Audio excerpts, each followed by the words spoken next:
사자와 소의 그 사랑 이야기는 재미있는 우화입니다. 평화롭고 아름다운 어느 마을에 서로 너무너무 사랑하는 소와 사자가 있었습니다. 이 소는 사자의 그 용맹함과 과묵한 성격이 너무 마음에 들었고, 또 사자는 소의 그 자상함과 부지런함이 너무 마음에 들어 흠뻑 서로 사랑에 빠졌습니다. 결국 이 둘은 주변에 많은 반대에도 무릅쓰고 이제 결혼을 하게 되었습니다. 왜냐하면 그들에게는 사랑보다 더 중요한 것은 없었기 때문입니다. 힘들게 이제 함께 결혼하는 것이니만큼 둘은 서로가 서로를 향해서 최선을 다하기로 약속을 했습니다. 이제 드디어 결혼을 하고 이제 소는 최선을 다해서 맛있는 풀을 준비해서 날마다 이제 사자에게 대접을 했습니다. 사자는 너무 싫고 힘들었지만 꾹 참았습니다. 또 반대로 사자도 최선을 다해서 맛있는 살코기를 날마다 소에게 정성껏 대접을 했습니다. 소도 역시 마찬가지 너무 힘들고 괴로웠지만 꾹 참았습니다. 근데 이 참는 것도 한계가 있었습니다. 어느 날 두 사람은 마침내 이제 서로 마주 앉아 대화를 시도합니다. 이 문제를 잘못 풀기 시작하면 굉장히 어려워지니까 조심스럽게 이제 마주 앉아서 대화를 하는데, 결국은 이 소와 사자는 다투게 됩니다. 그리고 결국 두 사람은 이제 이 둘은 헤어지게 되는데, 헤어지면서 서로에게 이런 이야기를 했습니다. 난 최선을 다했어 라는 이야기였습니다. 각자 자기 위주의 최선이었던 것이죠. 소와 이 사자는 각자 자기의 눈으로 세상을 바라본 것입니다. 여러분, 이 사랑에 대해서 어떻게 생각하세요? 저도 이제 가끔씩 남편들을 만나서 이제 물어봅니다. 집사님 아내 사랑하시죠? 물어보면 대부분은, 거의는 목사님 저도 제 아내를 사랑합니다 이렇게 이야기를 합니다. 거의 뭐 사랑하지 않는다는 분들은 많이 보지는 못했습니다. 근데 좀 이상한 게 있어요. 남편들이 이렇게 아내를 다 사랑한다고 하는데 왜 이 아내들은 힘들어할까? 이 아내들은 가끔씩 눈물을 흘리면서 아파할까? 아마도 남편들이 자기식으로 사랑하기 때문이 아닌가라는 생각을 해봅니다. 사랑이라는 것은 그렇습니다. 상대방이 받고자 하는 대로 주는 것이 그게 진짜 사랑이죠. 내가 좋아하는 것을 주는 것이 아니라, 상대방이 예를 들어서 된장국을 좋아한다 그러면 된장국을 같이 먹는 것이죠. 근데 상대방은 된장국을 좋아한다는데 나는 콩나물국을 자꾸만 끓이면 서로가 이게 사랑이 이제 어긋날 수도 있는 것 같습니다. 이제 오늘 특별히 부부, 지난주에는 아내 역할에 대한 부분들을 다루고 오늘은 이제 특별히 남편에 대한 부분들을 이제 다루는데요. 이 바울 시대의 그 스토아 이 철학자들은 결혼해서 남편들에게 사랑하라라고 가르쳤습니다. 근데 이 스토아 학파 철학자들이 가르치는 사랑하라라고 하는 이 단어, 이 의미는요, 필레오라고 하는 단어를 썼습니다. 여러분 들어보시죠. 필레오는 우애, 우정을 이야기하는 그런 사랑을 말합니다. 물론 그 외에도 뭐 육체적인 사랑, 에로스와 또 스톨게, 또 부모의 사랑, 이런 사랑들이 있습니다. 그런데 이 필레오의 사랑으로 결혼을 이제 이야기했는데, 이 필레오의 사랑 혹은 뭐 에로스와 또 스톨게도 마찬가지입니다만, 그 중심에는요 인간적인 마음, 인간적인 사랑이 있습니다. 그러다 보니까 이런 필레오의 사랑, 인간적인 사랑은 막 뜨겁고 막 불타오르기도 하지만 그것이 때로는 기분과 상황에 따라서 식기도 하고 차가워지기도 하는 것이 이 필레오의 사랑이다 라고 말할 수 있습니다. 그런데 이 필레오의 사랑을 넘어서서 정말 영원한, 그러면서 강력하고 희생적인 아가페의 사랑을 결혼에 도입한 것이 바로 기독교의 가르침이었습니다. 예수님의 가르침이었습니다. 예수님은 이 아가페의 사랑을 이야기를 했습니다. 여러분 성경에 보면 예수님과 베드로와의 유명한 대화가 있습니다. 예수님께 베드로에게 묻습니다. 시몬의 아들 요한의 아들 시몬아, 네가 나를 사랑하느냐라고 물었습니다. 그때 예수님은 이 사랑이라고 하는 단어를 아가페라고 하는 단어를 썼습니다. 그런데 내가 주님 사랑합니다라고 대답하는 베드로는 필레오라고 하는 단어를 써서 대답을 합니다. 오늘 보게 되면요, 예수님 두 번째 묻습니다. 내가 나를 사랑하느냐? 아가페로 물으니까 역시 베드로도 필레오로 대답을 합니다. 예수님께서 이제 이 아가페의 사랑은 힘들구나 해서 필레오의 사랑으로 세 번째 묻습니다. 그때 역시 베드로도 필레오의 사랑으로 대답을 합니다. 어찌 보면 이것이 우리 인간의 그 사랑에 대한 생각이고 어찌 보면 한계인 것 같습니다. 그러다 보니까 이런 인간적인 사랑, 필레오의 사랑은 영원하지는 못하죠. 베드로도 이런저런 상황 속에서 예수님을 정말 배신하기도 하고 돌아서기도 하는 그런 모습을 보이게 되는 것입니다. 이제 이런 것이 어찌 보면 우리 인간적인 그런 그 필레오의 사랑의 모습인데요. 바울은 오늘 에베소서 성도를 향해서 남편들에게 이제 이야기하기를 아내를 사랑하는데 아가페 사랑으로 사랑해야 된다라고 이야기를 하고 있습니다. 사랑이라고 하는, 사랑하라고 하는 단어가 세 번이나 등장하는데요. 그 25절, 28절, 33절 이 세 번 다 이 사랑은 아가페라고 하는 단어를 쓰고 있습니다. 아가페의 사랑으로 남편은 아내를 사랑해라. 기독교에서 결혼은 계약이 아닙니다. 기독교는 커버넌트라고 하는 단어를 쓰는데 커버넌트는 언약이라고 하는 단어입니다. 언약은 하나님이 중심이 되는 거예요. 이 언약이라는 것은 깨뜨려질 수가 없습니다. 왜? 하나님이 중심이 되기 때문에. 그러니까 하나님이 중심이 되는 이 커버넌트 언약은요, 중심이 상대방입니다. 상대방을 먼저 생각하는 것입니다. 컨트랙트는 내 중심이지만 커버넌트는 상대 중심인 것을 보게 됩니다. 그래서 이 커버넌트의 계약이 아가페의 사랑입니다. 아가페의 사랑은요, 자기가 중심이 아니라는 것을 우리에게 보여주고 있습니다. 자, 그렇다면 이제 오늘 이런 부부 사이에 이제 이런 역할들에 대해서 특별히 오늘은 이제 남편이 걸어가야 할 길이라고 제가 표현해 보았습니다. 지난주엔 아내가 걸어가야 될 길을 보았는데 혹시 지난주 말씀 못 들으신 분 있으면 꼭 유튜브에 들어가셔서 아내가 걸어가야 될 길을 꼭 들어보시기를 권면합니다. 오늘 이제 남편이 걸어가야 될 길인데 바울을 통해서 하나님께 말씀하신 것은 뭐냐면 아가페의 사랑으로 남편은 걸어가야 된다라고 말합니다. 자, 그러면 아가페의 사랑은 어떤 사랑인가? 구체적으로 오늘 첫 번째는요, 자신을 내어주는 것이 아가페의 사랑이다라고 말합니다. 오늘 25절을 보게 되면 남편들아 아내 사랑하기를 말합니다. 이 사랑이라고 한다는 아가페라고 하는데 동사를 아가파테 이렇게 나옵니다. 사랑하다. 남편들아 아내를 아가페로 사랑하기를, 그리스도께서 교회를 사랑하시고, 이 사랑도 역시 아가페입니다. 예수님께서 교회를 사랑하시고, 이 사랑이 뭐냐? 그 교회를 위해서 자기를 주신같이 그렇게 사랑해야 된다라고 남편들에게 얘기하는 것입니다. 그러니까 아가페의 사랑은 나를 내어주는 사랑이에요. 그러면 예수님이 우리를 위해서 뭘 어떻게 내어주셨습니까? 우리 인간은 다 죄인이기 때문에 결국은 그 죄로 인해서 멸망하고 지옥에 갈 수밖에 없는 존재입니다. 그런데 하나님이 우리를 아가페로 너무너무 사랑하셔서 우리를 죄로부터 구원하셔서 영원한 생명 천국으로 가게 하기 위해서 자기 하나밖에 없는 아들 예수님 독생자를 내어주셨습니다. 이제 이 예수님께서 이 땅에 오셔서 우리의 모든 죄를 다 담당하기 위해서 십자가에서 자기 자신을 십자가에 내어주셨습니다. 십자가에 달려 죽으셨습니다.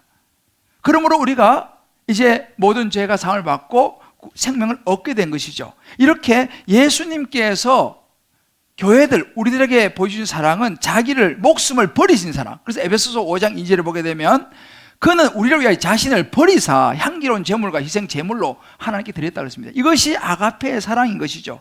자기 목숨을 버리는 사랑, 갈보리 십자가의 사랑이라고 말하기도 합니다. 그러니까 남편이 아내를 사랑하는 사랑은 바로 이렇게 목숨을 내어놓는, 목숨을 버리는 사랑이다 라고 가르쳐주고 있어요.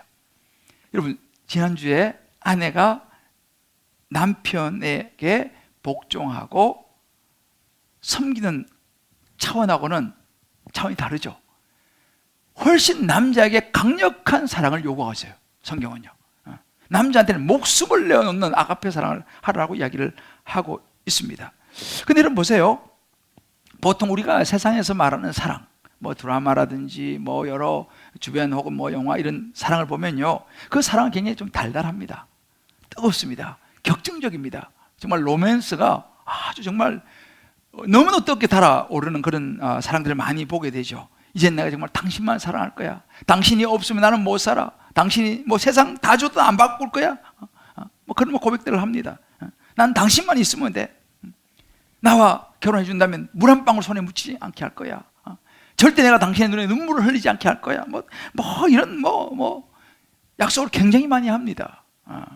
아마도 여기 있는 우리 남자 우리 집사님들도 그런 고백을 하지 않았던가. 우리 김기석 집사님도 그런 고백하고 결혼하지 않았습니까? 그때는 제정신이 아니에요.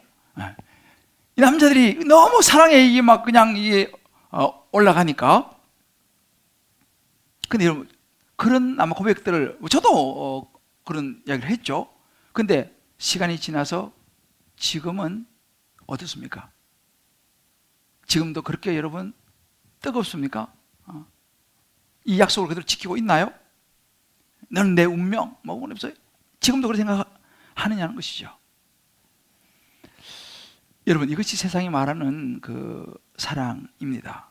그런데 오늘 성경에서 남편들이 아내들을 향해서 해야 된다고 하는 아가페 사랑은요, 좀 달라요. 어찌 보면 세상이 말하는 그런 달달함은 좀 보이지 않아요.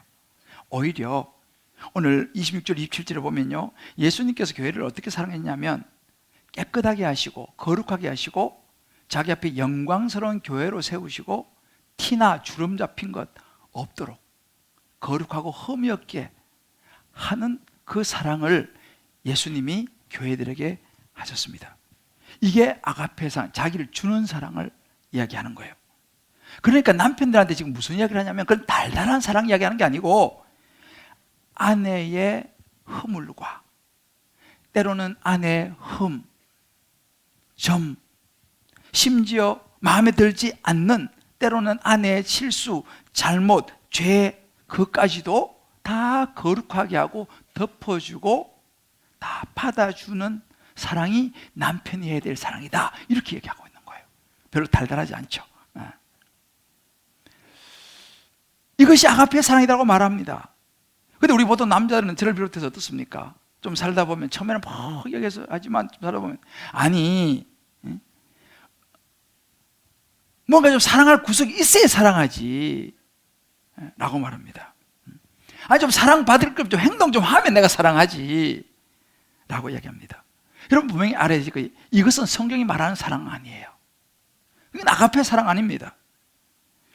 성경에는요, 아가페 사랑은요, 아내가 남편의 마음에 들어야지 사랑해라 라고 말하는 조건이 없어요. 성경에는 남편이 아내를 사랑할 때 아무런 조건이 없습니다. 여러분 생각해 보세요. 예수님께서 교회를 사랑하실 때 여러분 교회가 여러분 깨끗하고 흠이 없고 아주 거룩하다고 생각하세요? 그럼 여러분 잘못 생각하시는 거예요. 여러분 교회는요 그렇게 깨끗한 곳이 아닙니다. 왜냐하면 교회는요, 이 교회를 이루는 이 사람들이 모이기 때문에 이 사람들은 저를 비롯해서 죄인들입니다. 흠이 많고 약점이 많고 허물이 많은 사람들이 모이는 곳이 교회예요. 그러니까 여러분 교회를 환상적으로 생각해서는 안 됩니다. 교회는 허물이 많은 곳이에요. 죄인들이 모이는 곳이 교회입니다. 냄새가 나는 것이 어찌 보면 교회입니다. 그런데 예수님이 교회가 우리가 예뻐가지고 우리가 그냥 사랑받을 만한 일을 많이 해서 우리가 죄가 없어 깨끗해서 우리를 사랑해 주신 게 아니에요. 우리를 자기를 내어주신 게 아닙니다. 우리가 그렇게 죄인이고 허물 많고 냄새나는 그런 이쁜 곳이 없는 인간이지만 예수님이 우리를 사랑하셔서 자기 목숨을 내어 주셨다는 사실이에요. 이런 사랑을 남편들에게 아내들을 그렇게 사랑해야 한다고 이야기하는 것입니다. 아내가 어떨지라도 아내가 연약하고 허물이 많고 이런 것들 남편들이 다 감싸주고 안아줘야 된다. 심지어 아내가 죄를 지었다 하더라도 말이죠. 제가 어느 한 칼럼의 제목이 딱 제 마음에 들어왔는데 이런 제목이더라고요. 사랑은 상처를 받는 것이다. 사랑은 상처를 받는 것이다. 여러분, 우리 보듯 사랑은 상처를 안 받는 것이다 라고 생각하잖아요. 왜? 나 상처 주지 말라는 거예요. 나 상처 싫다 이거죠.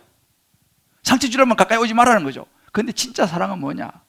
상처를 받는 거예요. 왜? 사랑하기 때문에. 그 약한 것을 끌어안는다는 사실이죠. 이게 아가페의 사랑이라는 거예요. 여러분, 남편들이요, 오늘 이 성경에 나오잖아요. 예수님이 교회를 어떻게 사랑했냐? 주름이 잡히지 않도록. 남편들이 그렇게 얘기하는 거예요. 남편들, 부인들의 얼굴에 점이라든지 주름이 잡히지 않도록 해야 됩니다. 어떻게 해야 됩니까, 그러면? 설화수를, 좋은 화장품을 해가지고 공급해주는 뭐 그런 것도 있겠습니다만은, 오늘 여기서 말하는 것이 뭐냐면, 남편들은요, 아내가 그렇게 고결한 신부가 되도록, 거룩한 신부가 되도록, 아내의 마음이 온통 상하고 깨져서 마음이 얼룩지고 마음이 구겨지고 주름이 잡히게 하지 말아야 된다는 거예요. 정말 결혼할 때 그 아름다운 젊음을, 그 좋은 마음들을 그대로 유지할 수 있도록 사랑해 주는 것을 의미합니다. 남편들이 이렇게, 예수님이 그렇게 사랑하셨듯이 남편들이 아내를 그렇게 사랑해야 한다라고 이야기하는 거예요. 고린도서 3장 19절에 남편들아 아내 사랑하며, 아내를 사랑하며, 이것도 아가페입니다. 아가페의 사랑으로 사랑하며 괴롭게 하지 말라 그랬어요. 남편들이 많이 괴롭히나 봐. 괴롭게 하지 말라. 이게 실제적인 이야기입니다. 그래서 이 아내들에 대한 남편의 사랑이 어떠해야 되느냐? 29절 3절에 말하는 것이 뭐냐면, 누구든지 언제나 자기 육체를 미워하지 않고, 자기 육체를 미워하는 사람이 누가 있어, 그죠? 오직 양육하여 보호하기를, 자기를 되게 아끼지 않습니까? 마찬가지로 그리스도께서 교회를 향해서 한 것처럼, 여러 남편들아 아내들을 자기처럼 그렇게 아끼고 양육하고 보살피면서 소중하게 아내를 여겨야 된다라고 이야기를 하고 있습니다. 여러분, 아내는요, 결국은 남편에 의해서 세워지는 거예요. 가만히 보세요. 남편의 부여하는 가치만큼 아내는 세워지는 거예요. 제가 지난번에 한번 잠깐 언급을 했었는데, 이 펜스 부통령이 우리나라에 얼마 전에 왔지 않습니까? 그래서 이 사랑에 대해서 간증을 했는데, 그 짧은 시간에 제가 굉장히 놀란 게 있습니다. 그 단위에 올라가서 제일 먼저 한 이야기가 뭐냐면, 자기 부인 이야기를 하는 거예요. 우리 한국에서는 정말 어찌 보면 있을 수 없는 이야기인데, 올라가가지고 자기 부인을 소개를 하는 거예요. 그러면서 이런 얘기입니다. 지금 제가 제 아내와 같이 왔는데, 제 아내는 36년 전이나 지금도 여전히 아름답습니다. 이렇게 얘기를 하는 거예요. 결혼한 지 36년 됐나 보죠. 그러니까 36년 전이나 지금 여전히 아름답습니다. 그러면서 이런 얘기를 했어요. 저는 이번에 한국을 방문하며 여행하는데, 제가 아는 세상에서 가장 훌륭한 여인과 함께 여행하는 특별함을 누리고 있습니다. 이렇게 얘기하는 거예요. 이야, 세상에 가장 아름답고 훌륭한 여인과 함께 여행하는, 한국에 왔으니까 특별함을 누리고 있습니다.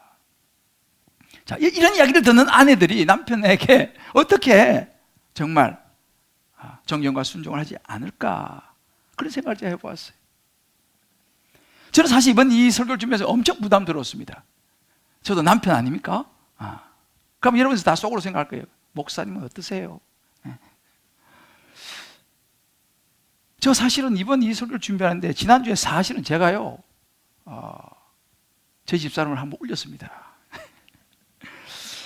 잘 그러진 않는데 제가 좀 화가 나가지고 좀 심하게 좀 말을 해갖고 저희 집사람이 울고 막 그랬는데, 이 설교 준비를 해야 되는데, 이 남편 이야기를 해야 되는데, 그래서 제가 회개했습니다.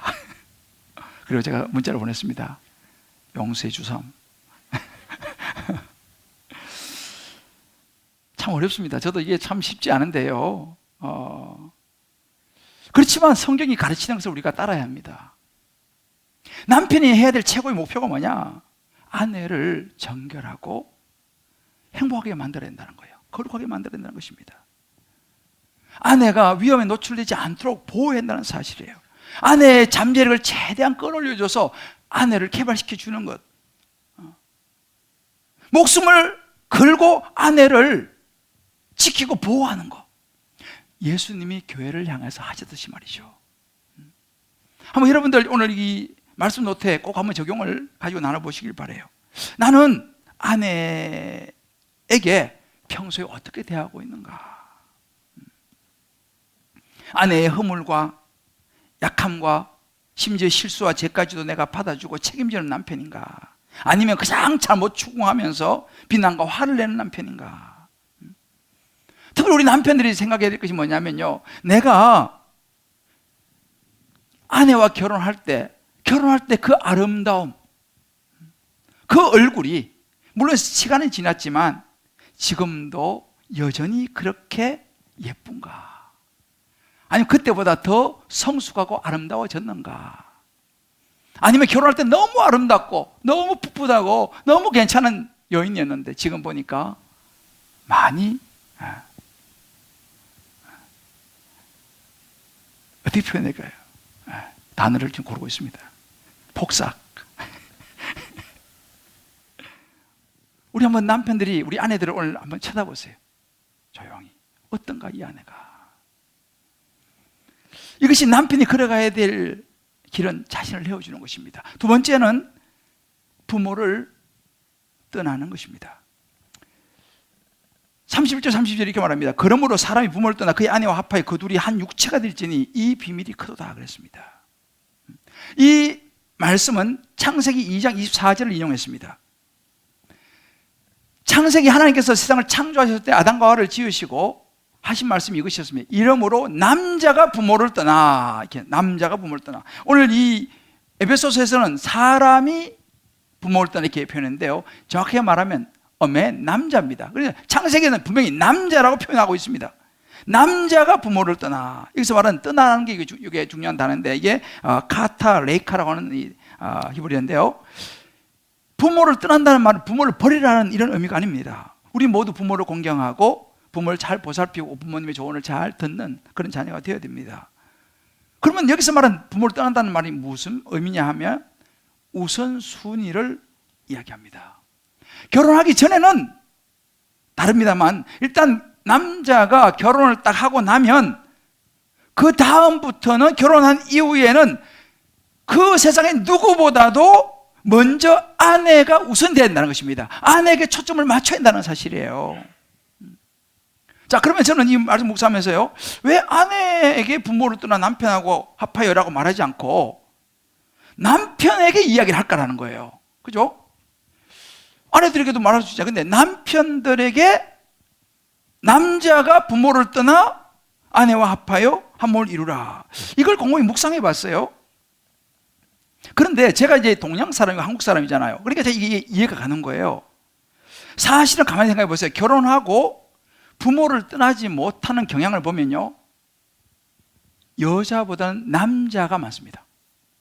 왜 그러냐면 우리가 예수 믿지만 우리는 이미 유교 사상 이런 것들이 우리 정서에 깔려 있거든요. 보통 여자 그러면 보통 뭡니까? 출가 외인이라고 말합니다. 여자는 결혼하면 떠난다, 이 개념이 우리에게 딱 들어있어요. 여자는 출가 외인. 그래서 여자는 집을 떠난다는 개념이 딱 우리에게 딱 박혀 있어요. 그러면 남자는 어떻게 되냐? 남자는 떠나는 개념이 아니에요. 남자는 보통 결혼하면 머무는 개념입니다. 여자를 데리고 온다 이렇게 말하잖아요. 그죠? 이 개념은 남자는 떠나는 개념이 아니고 머무는 개념, 데리고 오는 개념이에요. 그래서 사실은 예전부터 아들 놓으면 든든한 거예요. 왜? 데리고 올 거니까. 딸을 놓으면 섭섭한 거예요. 갈 거니까. 물론 요즘은 이제 분위기가 많이 바뀌었습니다만 사실은 이런 정서가 우리에겐 아직 있습니다. 이 말은 뭐냐면요, 남편들이 부모를 떠나지 못하는 경우가 아내보다 훨씬 더 많다라는 사실이에요. 자, 이 말을 잘 이해해야 됩니다. 이 말 속에는 남편이 부모하고 더 친밀한 관계다라는 의미예요. 왜? 같이 있으니까. 물론 친밀하기 나쁜 것은 아닙니다. 그런데 부모하고 친밀해야죠. 그렇지만 중요한 것이 뭐냐면 성경적인 가치관을 잘 잡아야 됩니다. 성경이 가르치 하나님께서 창조하신 원리는요, 당연히 부모를 공경하고 십계명에서 중요한 계명이 부모를 공경하라는 것입니다. 그렇지만 성경에서 우선순위를 따진다면 부모보다는 결혼한 다음에는 아내가 우선이라는 것을 성경 분명히 우리에게 이야기를 해주고 있어요. 그래서 우리가 이 남편의 역할은요, 부모도 물론 당연히 중요하지만 아내가 우선이라는 사실을 남편들은 절대 잊어서는 안 됩니다. 이게 성경의 가르침이에요. 이거 어려운 이야기죠, 사실은. 우리 한국 정서에서 좀 어려운 이야기지만 남편들이 이걸 알아야 됩니다. 그래서 사실은 우리 남편들은요, 결혼을 다 하고 나면 어떤 환경, 어떤 상황, 심지어 부모로부터도 아내를 보호해야 돼요. 그래서 어떻게 보호하느냐? 오늘 보이잖아요. 목숨을 걸고 아내를 지키고 보호해야 되는 거예요. 심지어 부모로부터도 말이죠. 여러분, 여기 있는 부모들도 마찬가지입니다. 저도 이제 부모인데, 부모가 알아야 될 것이 뭐냐면, 부모도 성경적으로 아들을 자꾸 너무 곁에 두고 있으려고 해서는 안 됩니다. 물론 뭐 같이 여러 가지 환경에 따라 지내기도 하고 이런저런 상황이 있습니다만은, 그런 걸 넘어서서 성경의 기본은 뭐냐? 결혼하면 떠나보내는 거예요. 아들을 떠나보내는 것입니다. 여러분, 많은 가정의 문제가 어디서 생긴지 아세요? 떠나보내지 못해가지고 결혼시켰어도 계속 품에 안고 있으려고 하는 거예요. 계속 영향력을 미치려고 하는 것입니다. 때로는 떠나지 못해서 가정이 굉장히 어려워지는 경우가 참 많습니다. 분명한 것은 뭐냐? 아내들이 남편에게서 첫 번째 자리에 있어야 한다는 사실입니다. 이것이 아가페의 사랑이에요. 그래서 부부관계가요, 사회관계보다 훨씬 우선입니다. 자식보다도 부부관계가 우선이에요. 제가 이번 부부의 날이죠. 어제가 부부의 날이지 않습니까? 쭉 내가 자료를 쭉 읽어보니까 아내들이 해야 될 거 쭉 나오고 남편들이 해야 될 게 쭉 나오더라고요. 근데 저 이제 남편이니까 남편이 해야 될 거 쭉 한번 읽어보니까 그 중에 다 눈에 띄더라고요. 보니까 뭐가 있냐면, 남편은 허락 없이 쓸 수 있는 돈을 아내에게 주라. 이 대목이 있더라고요. 우리 여자분들 괜찮죠, 이거? 우리 남편들 잘 들어요? 남편은 허락 없이 쓸 수 있는 돈을 아내에게 주라. 내가 딱 읽으면서 이거 내가 적용해야겠구나. 저 그런 생각을 했어요. 얼마나 줄지는 모르겠습니다만은 아내가 이런 숨쉴 공간이 필요하겠구나. 여러분 보세요. 아내에 대한 이런 배려가 굉장히 중요해요. 그래서 정말 우리가 한번 생각해 봐야 됩니다. 물론 부모가 너무너무 중요하지만은 우선은 일차적으로 내가 보호해야 될 사람은 아내라는 것을 절대 잊어버리면 안 됩니다. 마지막으로 이제 이 남편이 걸어가야 될 길은 아내와 한 몸이 되는 것입니다. 세 번째로 아내와 한 몸이 되는 것인데, 이 아내를 향한 남편의 역할이 친밀함입니다. 오늘 31절 말씀, 32절 보면 이런 말씀이 있습니다. 그러므로 사람이 부모를 떠나 그의 아내와 합하여. 이 합하여라는 말은요, 우리말 이 문자적으로 접착제 있잖아요. 강력한 접착제. 딱 붙이면 안 떨어지는 거 있지 않습니까? 이 강력한 접착제는 그렇습니다. 사람이, 이 남편이 부모를 떠나서 아내하고 합하여, 딱 접착제 딱 붙어가지고 떨어지면 안 돼요. 둘이 한 육체가 될지니 이 비밀이 크다, 이렇게 하겠습니다. 그런데 이것을 창세기 2장 24절 25절 이렇게 말합니다. 남자가 보면 밝히죠. 부모를 떠나 아내와 합하여, 딱 접착제 합해서 한 몸을 이루는데, 그 한 몸을 이루는 게 뭐냐? 벌거벗었으나 부끄러워하지 아니하더라. 이것도 굉장히 중요한 의미입니다. 어떤 외설적인 이런 의미가 아니에요. 벌거벗었으나 부끄러워하지 아니하다. 이 말은 뭐냐면요, 이 부부의 사이는 가장 친밀하고 가깝고 뗄 수 없는 한 몸. 여기서 특히 육체를 이야기합니다. 육체적으로도 하나가 되는 것이 중요하다라고 이야기를 하는 것입니다. 물론 결혼의 의미는 육체적인 것을 뛰어넘기도 합니다만은 중요한 부분을 지금 이야기하고 있습니다. 자, 그러면 여기서 말하는, 갑자기 남편, 아내 사랑하라고 막 이야기하다가 갑자기 왜 한 몸 이야기를 왜 갑자기 합니까? 육체로 한 몸 이루라 이야기를 왜 갑자기 뜬금없이 할까요? 남편의 자리는요, 아내와 한 몸이 되는 자리라는 사실이에요. 그런데 성경은요, 한 몸 되는 책임을 아내들에게 말하지 않고 남편들에게 이야기해요. 남편이 한 몸이 되는 것을 책임져야 된다. 한 몸이 되는 것은 남편의 책임이다, 이렇게 얘기를 하고 있습니다. 물론 여기서 한 몸의 의미는 다양해요. 다양한데 한 예는 이런 것입니다. 아내와 어떤 중요한 일들을 상의하지 않고 논의하지 않고 어떤 일을 처리해서는 안 된다 라는 의미가 이 속에 사실은 들어있습니다. 보통 이제 남편들은요, 그런 생각을 많이 해요. 아유, 뭐 이거 좋지도 않은 일인데 내 혼자 그냥 안고 가자. 그리고 아내에게 말하지 않는 경향이 있습니다. 왜? 아내를 생각해서. 자, 그러면 아내를 생각해서 말하지 않았을 때에 아내가 그것을 알았을 때 좋아하던가요? 아니면 힘들어하던가요? 대체로 아내들은 힘들어합니다. 왜 그랬습니까? 그것이 좋은 일이든 나쁜 일이든 간에 남편은, 이 아내들은요, 남편이 그것을 자기와 의논하고 이야기해 주기를 바라요. 왜 그렇습니까? 한 몸이니까요. 그럼 여기서 남편이 그런 의논을, 중요한 것을 의논해 주지 않고 자기가 부인 생각한다고 일을 했을 때에 아내가 어떤 생각을 하게 되냐면,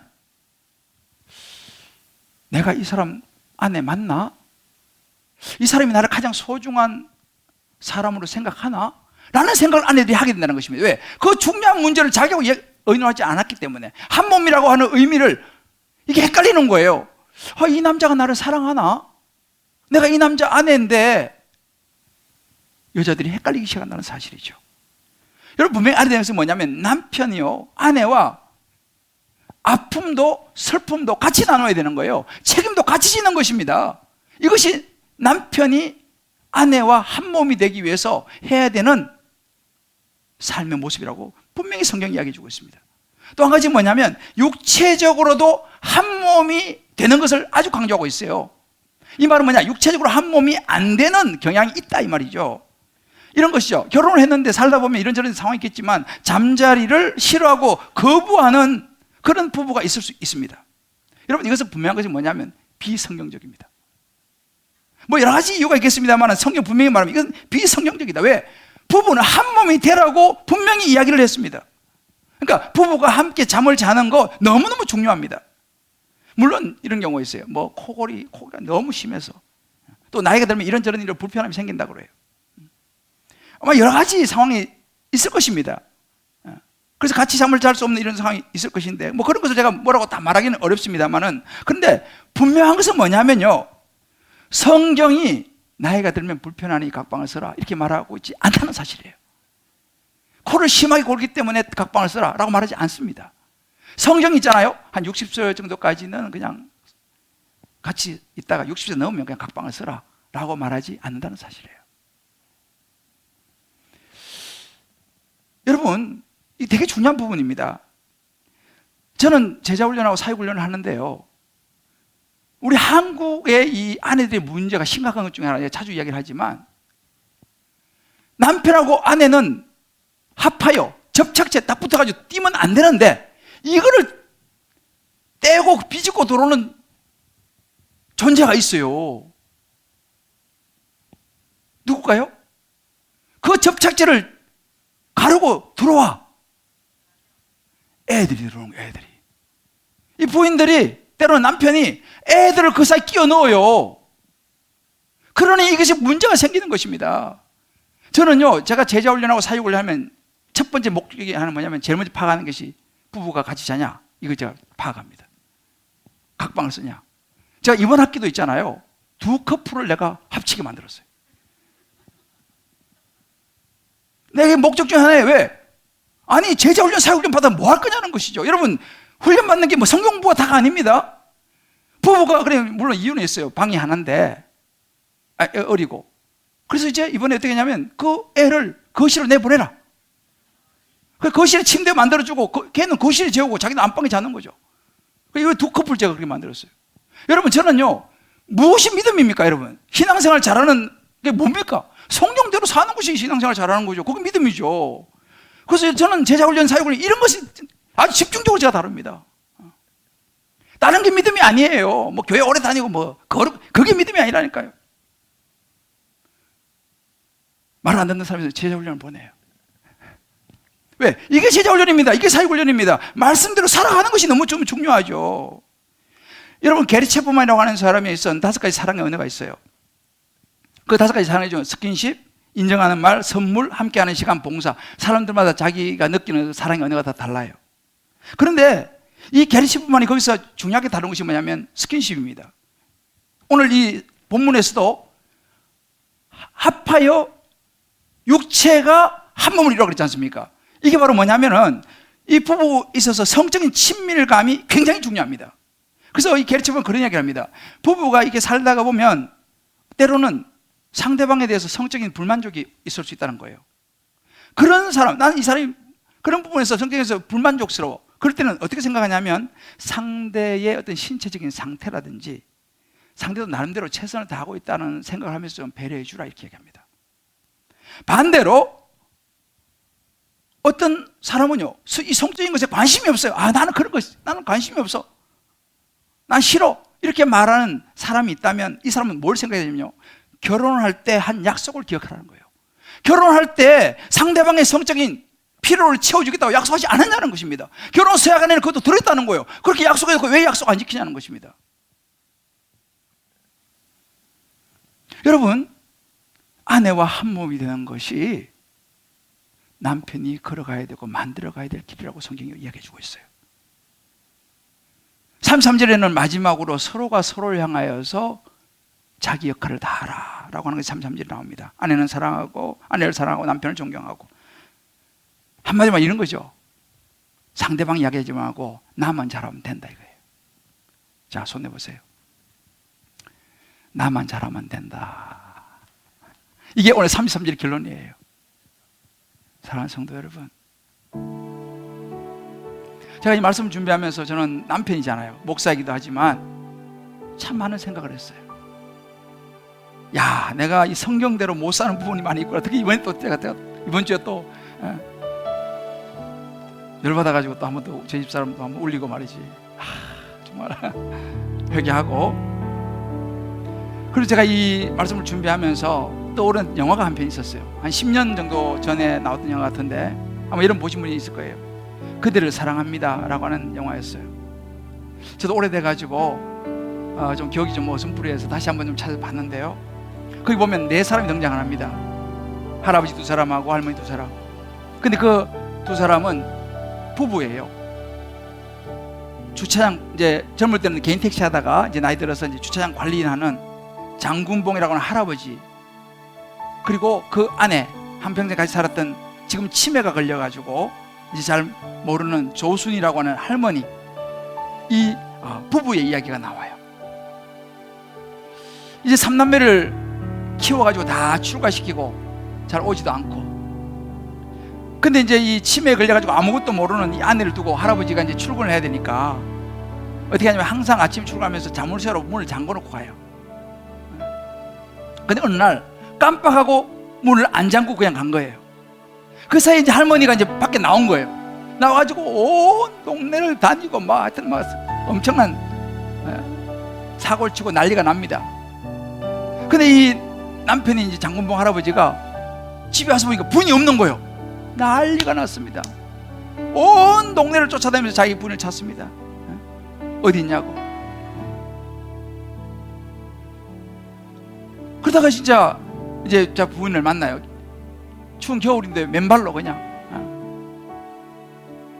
근데 만나자마자 그 부인을 확 끌어하면서 어디 갔었노? 내가 그를 찾았는데 확 껴안아줘요. 이제 우리 집에 가자 하면서 이제 그 부인을 덜쳐 업습니다. 맨발. 그 부인을 업고 언덕을 올라가요. 그러면서 그런 이야기를 합니다. 비록 당신이 아무것도 기억하지 못해도 그대를 사랑합니다. 그 멘트 거북이 나오는데 정말 울컥하더라고요. 아무도 몰라. 이 사람이 치매 걸려가지고 이제 아무것도 기억하지 못해도 난 당신을 사랑합니다. 그리고 이제 이 치매 걸린 이 조순이 할머니가 이제 중병이 걸려 죽게 돼요. 이제 뭐 살 날이 얼마 남지 않았어요. 집에 이제 아내를 이렇게 눕혀놓고 이 장군모 할아버지가 이제 아내에게 묻습니다. 이제 이런 이야기를 하는 거예요. 여보, 난 다시 태어나도 당신인데 당신은? 묻습니다. 저 잠깐 정신이 들어왔는지 이 아내가 고개를 젓는 거예요. 왜? 왜? 그때 그 조선의 할머니 이렇게 얘기를 해요. 여보, 내 한평생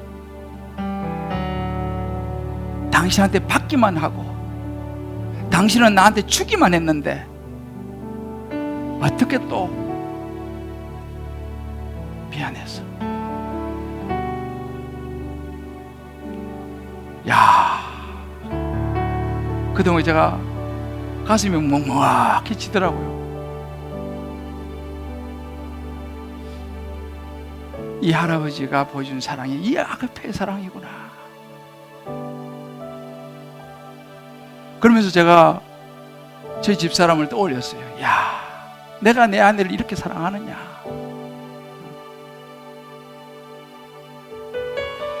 그리고 제 아내 얼굴을 보니까 막 주름도 생긴 것 같고 말이지. 너무 미안한 거예요. 여러분, 사랑은요 거래가 아닙니다. give and take 아니에요. 예수님이 우리에게 보여주신 사랑은요 just give, 주는 거예요. 조건 없이. 뭐 네가 잘했냐 못했냐, 내 마음에 드냐 안 드냐, 그거 아니에요. 아무것도 기억하지 못해도 사랑하는 거예요.